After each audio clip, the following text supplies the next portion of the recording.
வணக்கம். மா. செந்தமிழன் அவர்கள் எழுதிய தெய்வம் உணாவே எனும் நூலில் இருந்து இன்றைய செம்மை மொழி. அமைதி எங்கே இருக்கிறது என்றால் அது நமக்கு உள்ளே இருக்கிறது. நிச்சயமாக அது நமக்கு வெளியே இல்லை. அழகான ஓடை, மலைகள், கடல், செவ்வானம், கதிரவன் உதயம், இசை, ஓவியம் ஆகியவற்றிலெல்லாம் அமைதி இல்லை. இவற்றையெல்லாம் பார்த்தாலும் கேட்டாலும் உங்கள் உள்ளத்தில் அமைதி இருந்தால் மட்டுமே அது உண்மையான அமைதி. உள்ளுக்குள்ளே புயல் வீசிக்கொண்டிருக்கையில் புறத்தில் மேற்கண்டவற்றை வேடிக்கை பார்த்து ஆறுதல் அடைவது மாயை. அமைதியான மனநிலையில் இருக்கும் மனிதர்களுக்கு நோய்கள் இல்லை. அமைதியில் ஐம்பூதங்களும் சீராக இருக்கின்றன. உடலின் உறுப்பு மண்டலங்கள் எல்லாம் ஒத்திசைவுடன் இயங்குகின்றன. அமைதியே இயற்கைக்கு பிடித்தமான உணர்வு. அமைதிதான் இன்பம். இந்த அமைதி உங்களுக்கு உள்ளே இருந்தே உருவாக வேண்டும். எவராவது ஆறுதல் கூறுவதால் மட்டுமே அமைதி உருவாகக்கூடாது. அது அமைதி அல்ல, ஆறுதல் அடைதல்.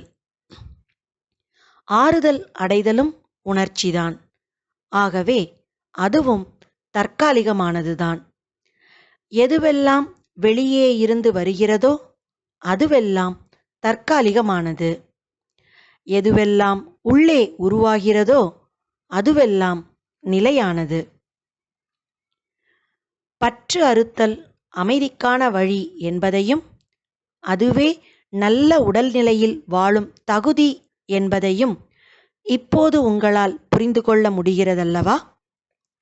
தேவைகளை குறைத்து கொண்டவர்களுக்கு, பற்றுகளை குறைத்து கொண்டவர்களுக்கு மகிழ்ச்சி, கவலை, அச்சம், துக்கம், கோபம் ஆகியவை ஏற்படுவதில்லை.